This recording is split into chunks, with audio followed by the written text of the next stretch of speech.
नमस्कार, मैं हूं कौशलेंद्र उपाध्याय और आप देख रहे हैं the news launcher Uttar Pradesh Uttarakhand. Uttar Pradesh में विधानसभा का मानसून सत्र शुरू हो चुका है। आज पहला दिन था, तो सभी पार्टी दलों के नेता और सभी विधायक वहां पहुंचे। विपक्ष ने पहले हंगामा शुरू कर दिया, धरना प्रदर्शन के साथ बेल में भी आ गए। समाजवादी पार्टी के जो विधायक थे, संभल और बहराइच का मुद्दा आज पूरे दिन छाया रहा और जो विपक्ष है वो चाहता था कि इस पे चर्चा करवाई जाए, संभल घटना पे। और सत्ता पक्ष है कि 4 दिन का सत्र है, हमें फिर इसी में बजट भी पास करना है और उस पर चर्चा भी करानी है। और अध्यादेश भी कई ऐसे हैं, कुछ विधान परिषद में लटके हुए हैं, कुछ विधानसभा में, उसको भी पास करवाना है। सत्ता पक्ष का ये है कि हम इसको पास करवाएं किसी तरह जो है, लेकिन विपक्ष ये हंगामा करने लगा कि संभल घटना की इसकी जो है इस पर चर्चा हो और विधायकों की एक समिति बने वहां विधानसभा स्तर पे और वहां जांच करने के लिए टीम जाए, उसकी जांच हो। इन सब के बीच बवाल चलता रहा। सत्ता पक्ष के लोग विपक्ष को घेरते रहे, विपक्ष सत्ता पक्ष को घेरते रहा और वहीं विपक्ष के जो सबसे बड़ी पार्टी समाजवादी पार्टी, उसके विधायक बेल में आ गए। विधानसभा अध्यक्ष के सामने सब खड़े हो गए, नारेबाजी करने लगे। फिर ये माहौल जब बना तो विधानसभा अध्यक्ष ने उनको चेतावनी देते हुए कि अगर पुरानी तरह से अगर विधानसभा का सत्र चलाना हो तो फिर हमें कोई आपत्ति नहीं, लेकिन हम ऐसा नहीं होने देंगे।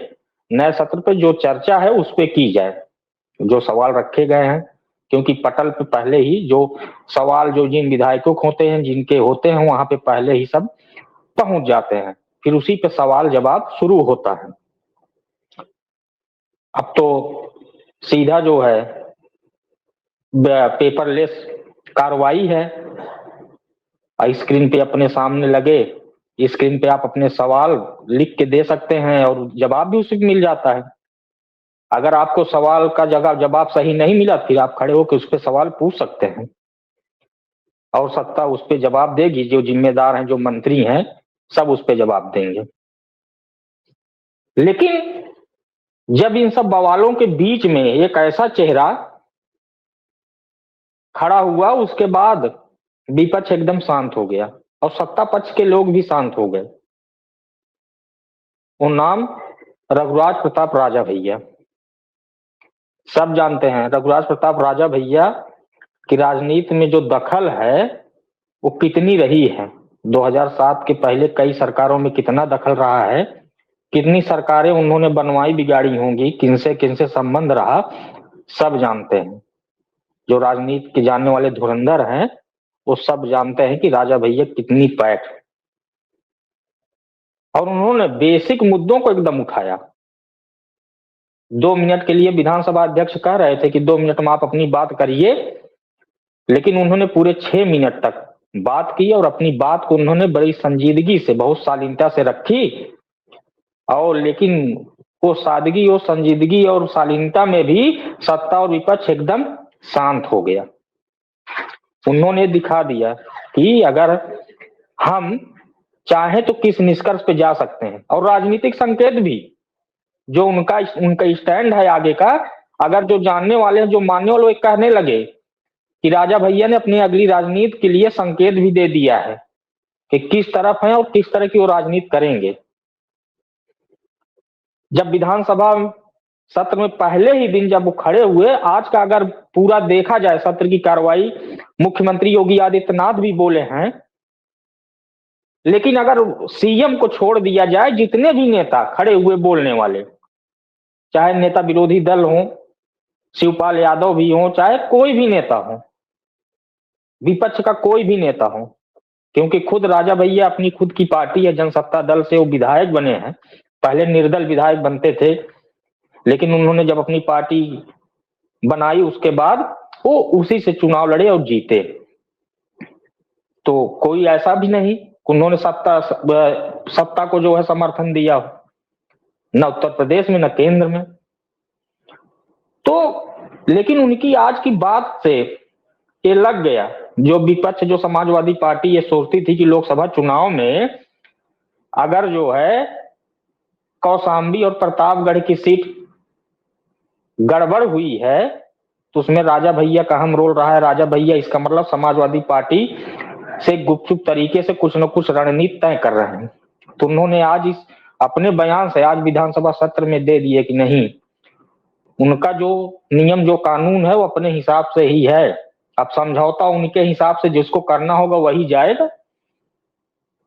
उन्होंने तुरंत कहा कि संभल की जो हिंसा हुई उस पर लोग चर्चा कर रहे हैं, तो वहां ये भी जानना चाहिए कि कोर्ट का आदेश था और पुलिस प्रशासन, जिला प्रशासन की जिम्मेदारी, दायित्व होता है कि कोर्ट का आदेश का पूरे सच्चर के हिसाब से पूरा पालन होना चाहिए,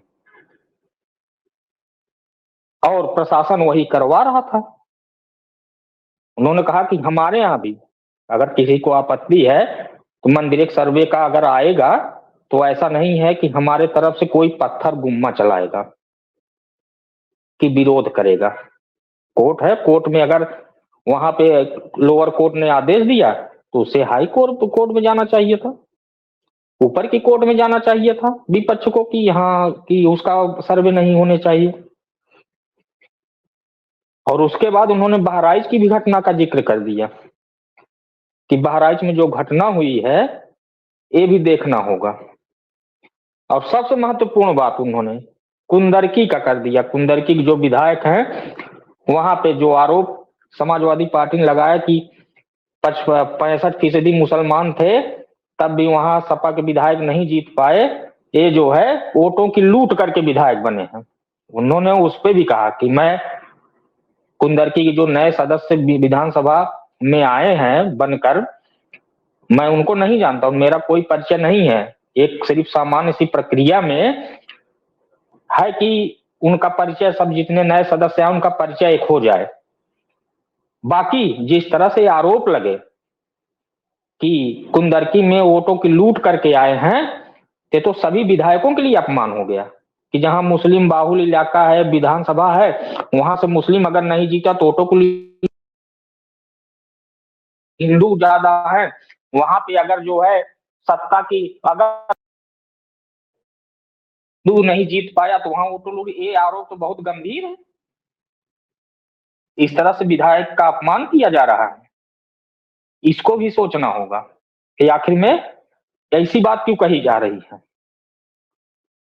जनता है, जिसको चुनती है उसको भेज देती है, लेकिन इस विधानसभा में इस तरह की जो बयानबाजी हो रही है ये गलत है। उनकी इस बात पे सभी लोग ताली बजाने लगे, विपक्ष मौन हो गया। समाजवादी पार्टी को तगड़ा झटका लगा है। आज विपक्ष में जितने लोग विधायक बैठे थे कोई बोल नहीं पाया, मुख्यमंत्री भी बैठे थे उनकी बात को सुन रहे थे, सनातन की तमाम उन्होंने बात की, संभल हिंसा पे उन्होंने बोला कि पत्थरबाजी और गुम्बा चलाने की क्या जरूरत थी। कोर्ट का आदेश है, साक्षरता एकदम पालन होगा, उसका प्रशासन, जिला प्रशासन के ही दायित्व है।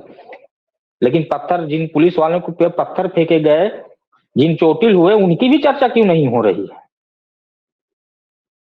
इन सब पूरे माहौल को उन्होंने घेर दिया। तो आज विधानसभा सत्र में अगर विपक्ष में कोई विधायक, अगर विपक्ष का नेता बोला राजा भैया आज पूरे दिन का जो है विधानसभा की कार्रवाई के हीरो बन गए, सत्ता पक्ष सपोर्ट तो कर ही रहा था उनके बयान को, वहां सत्ता कोई नुकसान, लेकिन राजा भैया बड़ी अच्छी राजनीति चलते हुए उन्होंने अपने आप को खड़ा कर लिया और उन्होंने संकेत भी दे दिया कि आगे की जो राजनीति है किस तरह से हम चलेंगे, उसका भी उन्होंने संकेत दे दिया।